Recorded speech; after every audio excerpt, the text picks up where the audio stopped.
This is Dave, and today's big hairy idea is coming together to form one.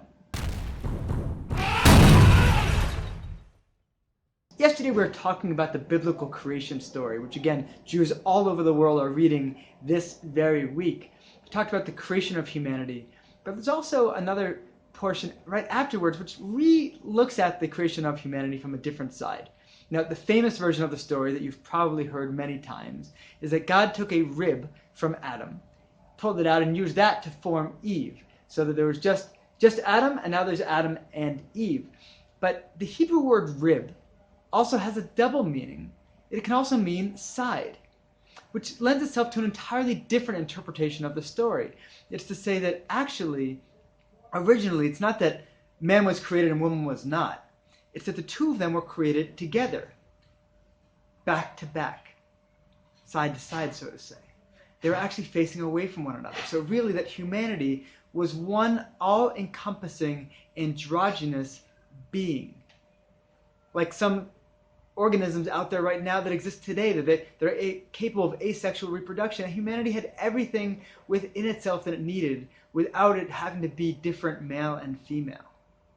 But God saw, you know what, there's something about this that wasn't so good. It wasn't really the ideal. Having everything in you fully complete, it's okay, but it's not the best version.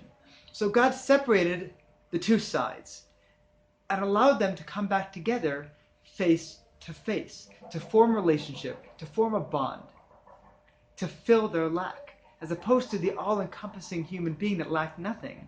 Suddenly now there was the male and female that each had a lack, that each had a need for the other. And to a certain extent, this was considered to be a higher level of completion. That being complete so that you lack nothing is one level of completion. But I know that for myself, when I feel a huge lack of something, and I go out and I seek that and I find that the feeling of completion is so much greater.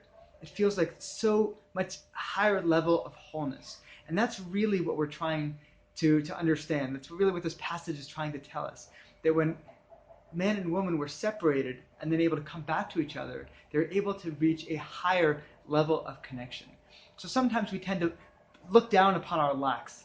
We wish we were completely whole. Wish we didn't have any need for anything. But actually, the feeling of lacking something can be a real gift.